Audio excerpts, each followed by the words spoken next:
Ya.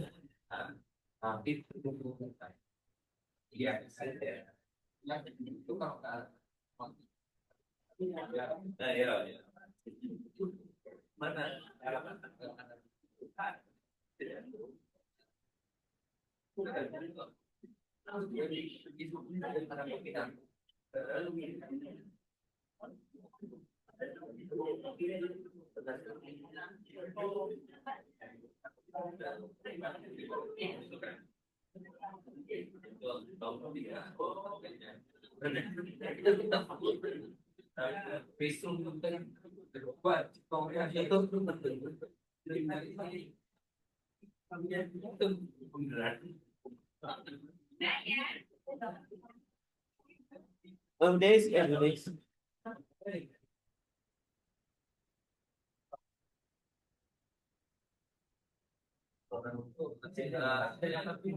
Open, ketemu linknya? Hah? Dikirimnya di mana tadi? Di panitia. Panitia di peserta juga ada. Saya kirim ulang ya. Hah? Saya kirim ulang ya di panitia ya. Hmm.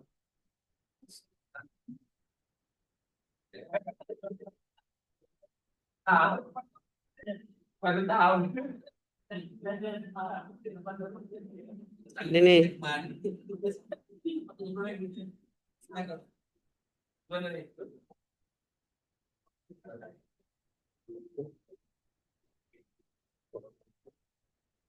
Panitia.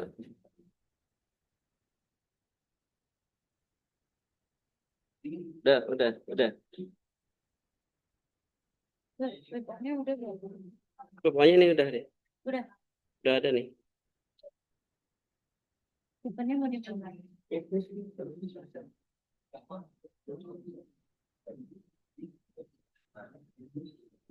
Udah masuk belum? Pakai kamera, nyalain kamera sama itu, sama sama sound. Mana zoomnya?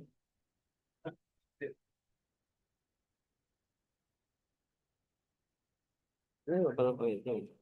Webnya nanti ya.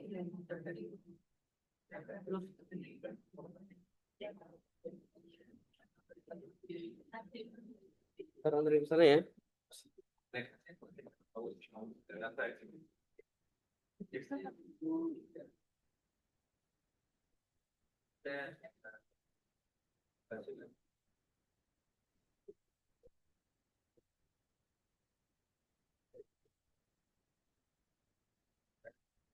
Ya, Assalamualaikum.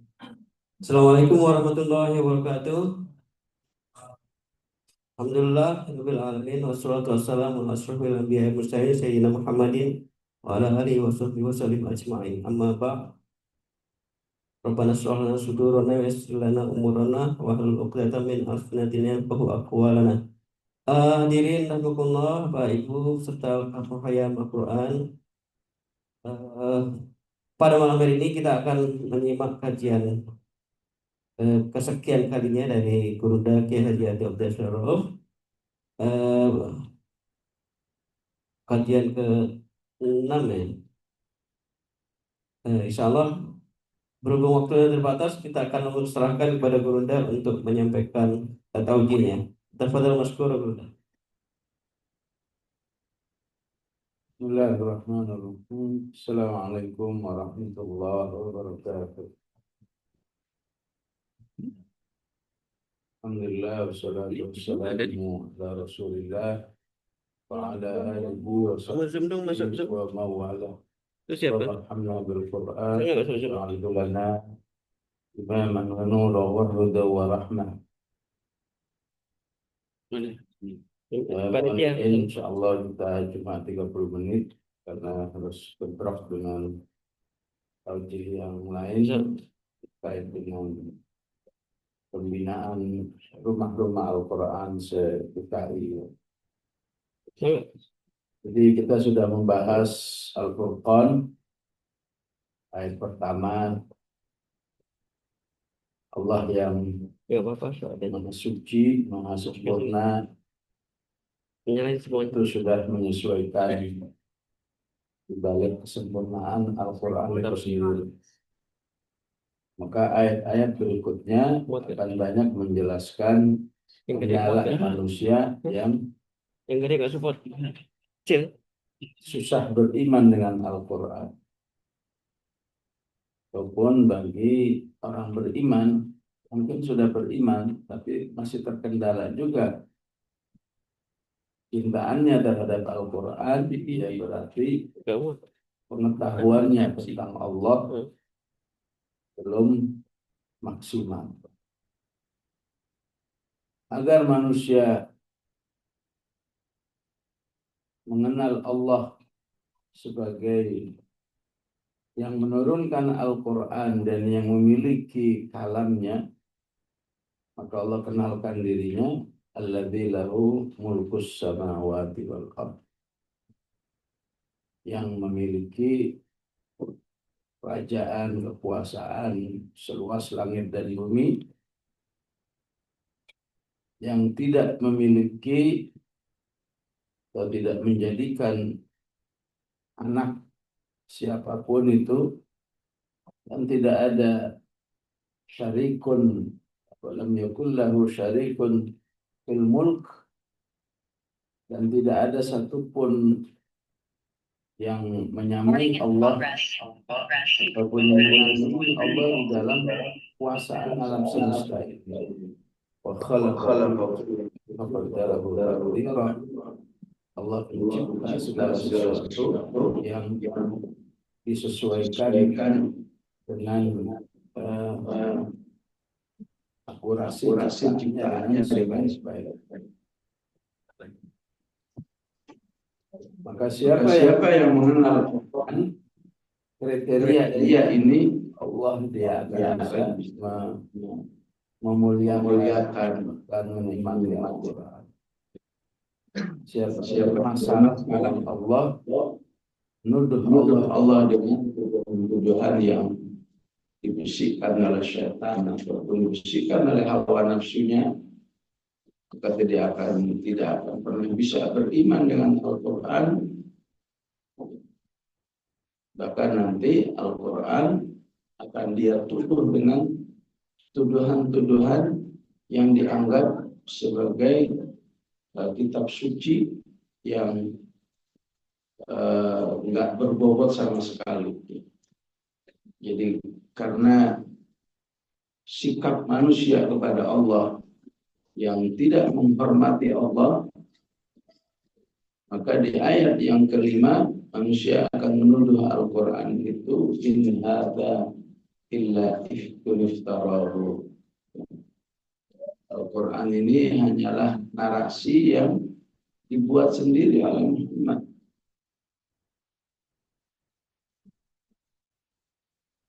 Yang sudah banyak kejadian ini, sekaligus banyak yang tersadarkan ya bahwa tuduhan ini tidak benar. In hadza illa ifkun iftarahu. Narasi palsu yang dibuat oleh Muhammad sendiri. Salah satu yang dihasilkan oleh manusia bahwa Al-Quran tidak mungkin ifkun iftarahu, bahkan dibantu oleh pakar-pakar yang lain, wa a'anahu alaihi qaumun akharun faqad ja'u ilma wa zura. Padahal kalau itu benar dilakukan oleh Rasulullah SAW di ayat lain, ya, maka Rasulullah itu sudah dihabisi oleh Allah Subhanahu wa Ta'ala. Di surat Al-Haqqah misalnya, walau taqawwala alaina ba'dal aqawil la akhadna minhu bil yamin thumma laqata'na minhu al-watil. Kalau saja Muhammad berani ya menghadirkan satu ayat saja yang palsu, ya, istilahnya diselipkan di situ, segera dihabisi oleh Allah Subhanahu wa Ta'ala. Nah, untuk kepentingan diri sendiri supaya ya istilahnya nebeng popularitas. Ya. Dan orang-orang yang telah menuduh Al-Quran itu ifkun iftarahu, sebuah narasi palsu yang dibuat oleh Muhammad. Bahkan menuduh itu hasil kerjasama dengan pakar-pakar yang lain. Faqad ja'u dzulman. Sebelumnya mereka telah mendatangkan satu perbuatan yang sangat zalim, perbuatan aniaya kepada dirinya, ya, karena membuat dirinya tidak bisa beriman kepada Allah, tidak bisa beriman kepada Al-Quran, ya. Dan dirinya sendiri telah berbuat kebohongan yang luar biasa. Ja'u dzulman wa zura. Maka betapa banyaknya para ahli ketika berusaha berinteraksi dengan Al-Quran dengan membersihkan kebencian kepada Allah, kebencian kepada Rasulullah Sallallahu Alaihi Wasallam, dia fokuskan Al-Quran itu sesuai dengan, ya, kalau dia seorang pakar ya dengan nilai-nilai kepakarannya. Kalau dia seorang ahli sejarah, ya, maka dipadukan kemampuannya dalam menulis sejarah dengan Al-Quran itu sendiri. Misalnya apa? Misalnya sebagian pakar yang membaca surat Maryam. Maryam ini adalah seorang wanita yang nggak pernah bertemu dengan Muhammad istilahnya. Hidupnya masa itu juga jauh, ya. Entah ribuan tahun, entah ratusan tahun. Ya. Tapi kenapa surat 19 itu dinamakan dengan nama wanita ini yang notabene dia nggak pernah ketemu. Ya. Kalau saja ini buatan Muhammad seperti tuduhan ini hada illa ifkun iftarahu, ya. Mendingan nama putri saya aja biar keren. Surat Fatimah misalnya. Atau istri saya aja paling saya cintai surat Khadijah, surat Aisyah. Ya. Itu nggak mungkin dilakukan oleh Rasulullah. Jangankan memalsukan ayat, memalsukan nama surat aja nggak berani. Karena nama surat itu nama istilahnya tauqif, sudah given dari Allah Subhanahu wa Ta'ala. Namakan ini Al-Baqarah, namakan ini An-Naml, namakan ini Maryam. Ya. Itu bukti-bukti bahwa nggak mungkin Al-Quran itu ifkun iftarahu. Kalau saja manusia mau melepaskan dari pengaruh syahwatnya, syahwat kebenciannya kepada Rasulullah, syahwat hasadnya, iri, ya. Apa yang namanya Muhammad yang diberikan keunggulan seperti ini. Penulis yang lain, jurnalis yang lain berhasil membantah dirinya, membantah sendiri tuduhan ini. Tentu ketika ini sampai diabadikan oleh Allah dalam Al-Quran, berarti ini bahasa umumnya manusia. Ketika dia membaca Abasawatawallah Anja'ul Amin, kok ada penulis mengkritik diri sendiri. Karena ini wahyu dari Allah Subhanahu wa Ta'ala, ya. Wah, isinya mengkritik, ya udah sampaikan aja. Bahasa watawalla itu kalau dibahasakan sehari-hari kan bahasanya gimana sih kamu kok didatangi orang yang mau belajar dengan sungguh-sungguh ingin mendapat hidayah, malah kamu cemberut, malah kamu cuek. Siapa yang nggak sedih ya? Ditegur dan kemudian teguran itu diabadikan dalam sebuah ayat. Ya. Sehingga abasa wa tawalla itu jika dipahami dengan bahasa vulgarnya adalah abasta wa tawallaita. Ya. Sebisanya kamu wahai Muhammad cemberut berpaling terhadap ya orang yang betul-betul belajar, mentang-mentang dia buta, ya.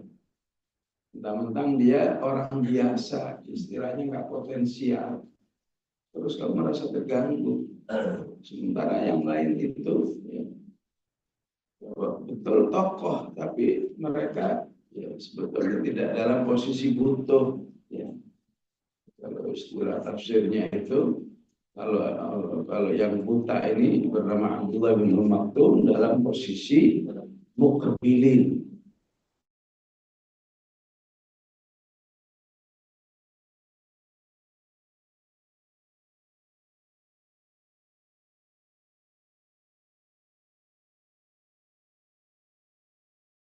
Hilang suaranya ya?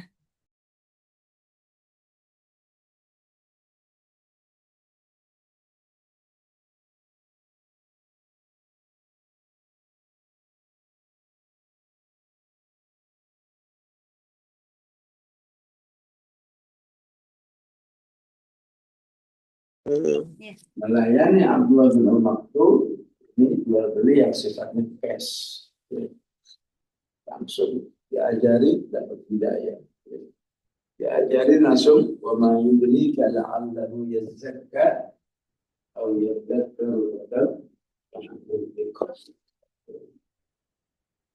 karena tokoh-tokoh itu masih gambling, entah dia itu mau atau tidak. Kan sebagian komentaris taubat dari kejahatannya ingin terus membuli Al-Quran hanya karena surat Abasa wa Tawalla. Banyak sekali para ahli itu ya, berhasil menemukan sendiri bahwa tujuan ini tidak. Tuduhan ini akhirnya dijawab oleh Allah di ayat yang ke-6. Qul anzalahu alladhi ya'lamu sirra fis samawati. Ya itu pakai teman-teman. Al-Quran ini hanya sebuah saja sejarah masa lalu yang kemudian dibaca waktu pagi ataupun Ini nggak masuk. IP mah. Itu. Menjadikan salah satu Iya. Al-Quran sejak diturunkan itu adalah Ini.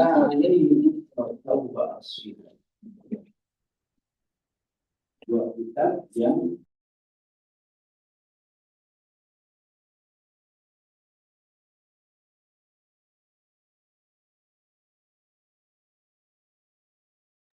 Suaranya hilang lagi.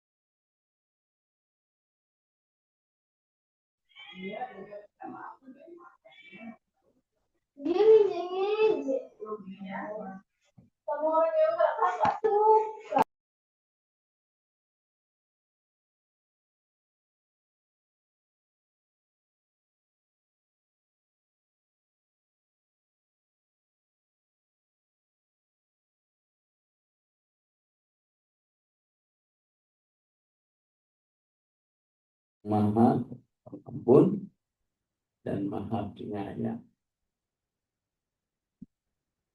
Jadi karena anzalahu alladhi ya'lamu sirra fis samawati wal ard,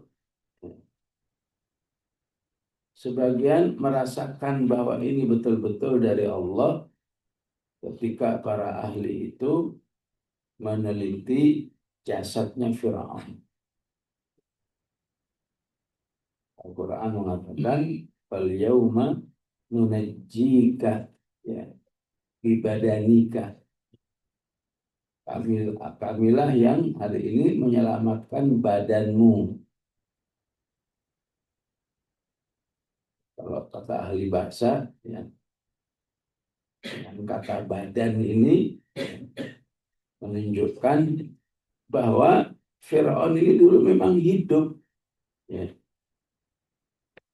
makhluk yang pernah hidup. Terus saja diganti fal yauma nunajjika bijasadika ya. Bisa jadi ya mungkin itu cuma ya, berita yang dibuat-buat aja dulu ada Firaun gitu ya. Bisa jadi Firaun sudah mati cuma dibalsem enggak. Dengan bibadanika memang ini betul-betul tadinya ya benda fisik yang tadinya hidup ya, yang lengkap dengan struktur sebagai manusia ya, dengan ususnya, dengan jantungnya, dengan ini semuanya ada. Karena kata jasad dalam bisa berarti patung jasad. Kita baca surat yang lain ada akhrajalahum ijlan jasadan. Bisa jadi benda, jasad bisa jadi benda. Tapi badan itu hanya milik manusia. Badan itu manusia dulunya hidup.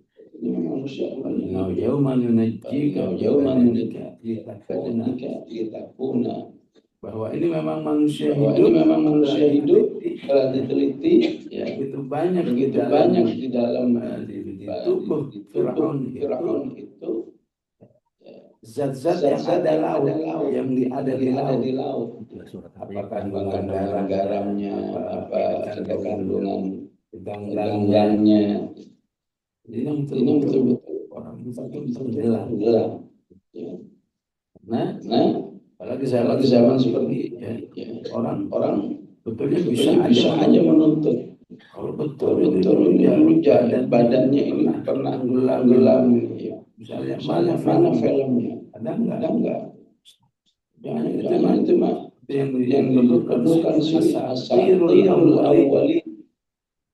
Cerita masa lalu aja yang dicatat oleh manusia. Ini jauh dari asatirul awwali. Litakuna liman fakai agar menjadi pelajaran bagi generasi yang akan datang. Siapa saja punya pengetahuan meneliti jasad manusia, jika diterapkan kepada jasadnya Fir'aun, badannya Al-Quran, dia akan membuktikan kebenaran Al-Quran. Buna liman khalfa ayat wa inna kathiran min nasi an ayatina laghafilun. Siapa yang tidak peduli dengan informasi Al-Quran seperti ini dan itu menjadi sebagian besar manusia tidak akan bisa menemukan kebenaran Al-Quran. Begitu juga apa yang dijelaskan oleh Allah Subhanahu wa taala ya tentang suasana laut. Allah ingin menjelaskan gelapnya hidup tanpa Islam. Itu bukan sekedar gelapnya gelapnya ruangan ini lampunya dimatikan semua, gelap. Tapi gelapnya lautan beda dengan gelapnya ruangan ini dimatikan semua lampu. Paling tidak kita merasakan kalau ini dimatikan semua lampunya. Lama-lama mata kita beradaptasi. Paling tidak kita tahu itulah arah itu di mana, ya. Arah tempat duduk kita di mana. Tapi gelapnya lautan itu akan kata manusia ingin melihat tangannya sendiri, itu nggak bisa. Idza akhraja yadahu kada yarah. Gelapnya manusia yang tidak hidup bersama Al-Quran, tidak hidup dengan petunjuk Allah. Au kadhulumatin fi bahrin lujjin. Al-Quran menjelaskan bahwa Al-Quran menjelaskan laut itu ada yang kedalamannya sangat luar biasa. Ya, Muhammad itu kan tinggalnya di Mekah atau di Madinah. Ada laut yang tahu-tahuan, ada jin yang sangat dalam. Jin itu apabila matahari udah gak bisa menembus ke dalam. Kalau masih matahari berarti mungkin baru 10 meter, 20 meter, ribuan meter ke bawah. Adanya. Jadi lujien itu sudah gelap. Apalagi lautan itu ditambah dengan yarsha maujun. Ada ombak. Ombak yang berbentuk yarsha maujun. Jadi ada gelapnya dalamnya lautan, gelapnya ombak yang bertumpuk. Berarti apa? Di bawah lautan juga ada ombak. Orang mengira ombak itu adanya di awal di permukaan laut. Kalau katakan di bawah itu juga ada ombak. Muhammad kapan meneliti seperti ini? Kok tahu-tahuan dia? Nggak mungkin ini kalau bukan diturunkan oleh Allah. Qul anzalahu alladzi ya'lamu sirra fis samawati. Ditambah lagi apa? Min fawqihi sahabun. Ya. Ada awan yang sangat gelap. Itulah gambaran gelapnya umat manusia yang hidup tanpa Al-Quran, petunjuk Al-Quran. Sehingga Allah katakan dzulmatun ba'duha fawqa ba'din. Ya. Sebuah kegelapan yang bertumpuk-tumpuk. Hatta idza akhraja yadahu lam yakad yarah. Maka ketika ayat-ayat seperti ini membahas tentang kendala-kendala ya, umat manusia dalam beriman dengan Al-Quran, sekaligus Allah berikan solusinya. Kalau kamu ingin beriman, pahami Allah, ya. Pahami tauhidullah. Allah itu lam yakul lahu syarikun fil mulk, ya. Betul-betul punya keistimewaan yang tinggi dan pengetahuan yang luar biasa. Sebatas ini insya Allah umat Islam ini sudah memiliki. Ya. Jadi nggak perlu lagi mengkaji laut tadi ya, di laut beriman gitu. Kita bersyukur kita nggak ngerti laut udah beriman kok sama Al-Quran. Ya. Kita nggak ngerti ya secara jurnalis apa sawat awal alhamdulillah sudah beriman. Dan banyak hal yang kita nggak tahu banyak, tapi kok sudah beriman. Nah seharusnya ini harus dipahami sebagai potensi yang telah dihadiahkan oleh Allah. Kamu tuh nggak ngerti apa-apa dengan Al-Quran, tapi kok bisa beriman? Ini kalau bukan hadiah yang istimewa dari Allah nggak mungkin. Orang itu sampai beriman itu bertahun-tahun meneliti muminya Fir'aun. Baru dia nyatakan ini Al-Quran yang betul-betul dari langit. Asyhadu an la ilaha illallah, asyhadu anna Muhammadan Rasulullah. Nah, sementara orang-orang beriman yang beriman dengan Al-Quran mungkin karena orang tuanya yang sudah senang Al-Quran, lingkungannya sudah senang Al-Quran dan seterusnya, ya. Sehingga dia nggak perlu usaha-usaha yang keras. Apa tidak sayang jika potensi yang sudah gratis dari Allah ini tidak dimaksimalkan, ya.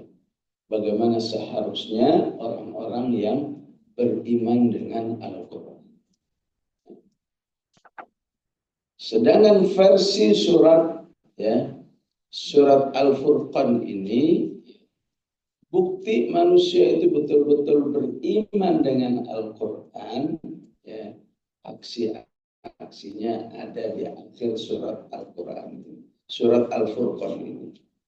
Bukti beriman sungguhnya ketika manusia itu wa ibadur rahmanil ladzina yamshuna 'alal ardi hauna. Akhlak kehidupannya sesuai dengan petunjuk Al-Quran.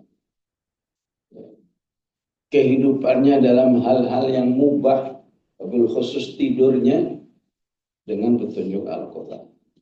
Keimanannya terhadap neraka mengikuti Al-Quran. Rabbana srif 'anna 'adzab jahannam dan seterusnya sampailah dia menjadi makhluk yang betul-betul berharga di sisi Allah. Ya. Sementara manusia yang tidak beriman dengan Al-Quran dianggap oleh Allah sebagai makhluk yang, ya, tidak memiliki nilai apa-apa. Qul ma ya'ba'u rabbi ya'ba'u bikum rabbi laula du'a'ukum qad kadzabtum fasawfa yakunu lisana.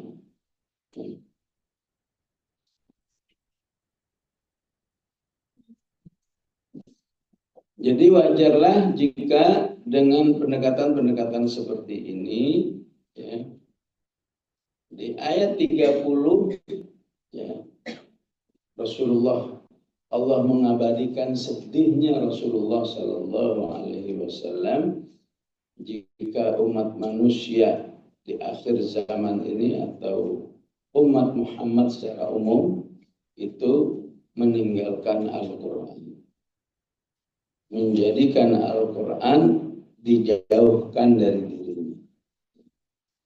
Wa qala Rasul ya Rabbi inna qaumi ittakhadhu hadzal Qur'ana mahjura. Ya. Salah satu orang Jawa bilang nelongso, ya, nelangsaknya Rasulullah, ya Allah, kesian umatku dikasih hadiah yang istimewa kok nggak diterima. Qaum ittakhadhu hadzal Qur'ana mahjura, ya. Maka para ulama membagi meninggalkan Al-Quran itu ada yang sifatnya seutuhnya, ada yang 50%, ada yang 25%, begitulah. Sehingga pentingnya kalau kamu menjadi orang yang betul-betul beriman dengan Al-Quran, harus bisa seutuhnya dalam beriman dengan. Maka para ulama mengatakan siapa yang sudah beriman dengan Al-Quran, betul ini kalamullah, betul ini diturunkan kepada Rasulullah Jibril dan seterusnya, ya. Tapi dia suruh baca nggak mau, suruh ini nggak mau, suruh ini nggak mau, pokoknya yang penting saya beriman titik, berarti dia masih menjauhkan Al-Quran dari dirinya. Berarti dia masih menganggap Al-Quran itu mahjura, terjauhkan dari dirinya. Dan begitulah seterusnya. Siapa yang sudah baca Al-Quran, rajin baca, tapi diajak memahami nggak mau. Ya. Oh, udah ini belum segini juga lumayan, sudah dapat pahala kan satu huruf. Gitu, ya. Berarti dalam dirinya masih ada mental menjauhkan Al-Quran. Ittakhadhu hadzal Qur'ana mahjura. Ya. Walaupun beda dengan kalau yang nggak beriman sama sekali 100%. Kalau Kalau yang sudah mau baca tapi nggak mau paham, ya, entah berapa persen, apakah dia berimannya 25, kemudian menjauhkan dari Al-Quran 75, ya. Dan alhamdulillah apa yang ada sekarang, ya, kajian-kajian Zoom terhadap Al-Quran, ya, kesabaran orang-orang beriman untuk mengikuti Zoom ini, insya Allah menunjukkan bahwa dirinya tidak ingin menjadi bagian yang disedihkan oleh Rasulullah Sallallahu Alaihi Wasallam. Maka tidak bermaksud menjelekkan orang-orang yang bermaksud membahagiakan Rasulullah, tapi dengan kegiatan-kegiatan yang ada. Sebutlah apa namanya maulidan, apa dan lain sebagainya, insya Allah, ya. Tapi kalau membahagiakan yang sesungguhnya, ya, jadilah manusia yang beriman dengan Al-Quran seutuhnya. Itulah yang akan menjadikan dirimu tidak lagi menjadi bagian qaumi. Wa qala Rasul ya Rabbi inna qaumi, sesungguhnya kaumku. Entah berapa jumlahnya kaumnya Rasulullah yang menjauhkan Al-Quran. Sebutlah 1 miliar misalnya, ya, bersyukur kalau kita sudah menghidupkan Al-Quran dalam diri kita, kita tidak menjadi bagian 1 miliar. Dan bahwa Rasulullah menyedihkan umatnya yang jauh dari Al-Quran, selain di surat Al-Furqan ayat 30 ini, juga Ibu baca bisa di akhir surat Az-Zukhruf. Wa qilihi ya Rabbi inna haula'i qaumun la yu'minun. Aku tidak mau beriman dengan itu. Ya. Para ibu-ibu itu biasanya menyedihkan anaknya kalau nggak mau makan. Ya. Gimana ini kasih ini nggak mau, kasih ini nggak mau, ya. Bukan masalah nggak mau makannya yang disedihkan sebetulnya, tapi dampaknya itu loh. Dampak kalau anak itu nggak mau makan, ya. Apa pertumbuhannya terganggu, kecerdasannya terganggu, kesehatannya terganggu. Ya. Nah, bagaimana Rasulullah nggak sedih sampai diabadikan kesedihannya di ayat 30 Al-Furqan. Ya. Karena ketika umat ini menjauhkan Al-Quran dari dirinya, ya, otomatis kalau meninggalkan makan aja dampaknya begini. Gimana meninggalkan Al-Quran? Nggak terbayang dampaknya kayak apa. Ya. Dan tidak ada dampak yang luar biasa yang sangat dikhawatirkan oleh Rasulullah ketika umat ini nggak mau Al-Quran adalah kalau naudzubillah sampai, ya, laik dimasukkan neraka Allah Subhanahu wa Ta'ala, sebagaimana yang kita bahas tadi, waji'a yawma idzin bi jahannam yawma idzi yatadakkarul insan.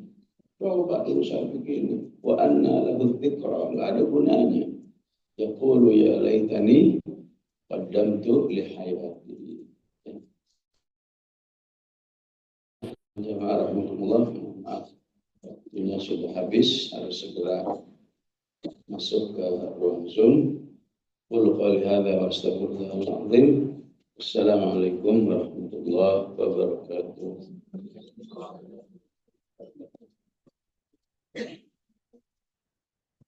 Ya, saya boleh.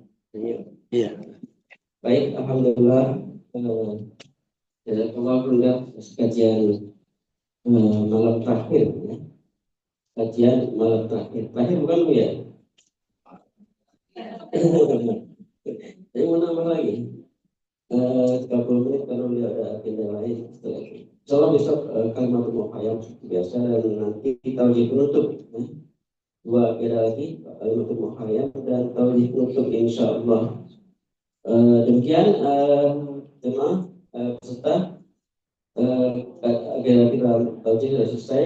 Kita akan segera halaqah Al-Qur'an, ya. Silakan menuju ke musafir masing-masing sesuai dengan waktu tempat yang disetujui bersama. Kita akhiri dengan doa majlis. Subhanakallahumma wa bihamdika asyhadu an la ilaha illa anta Assalamualaikum warahmatullahi wabarakatuh.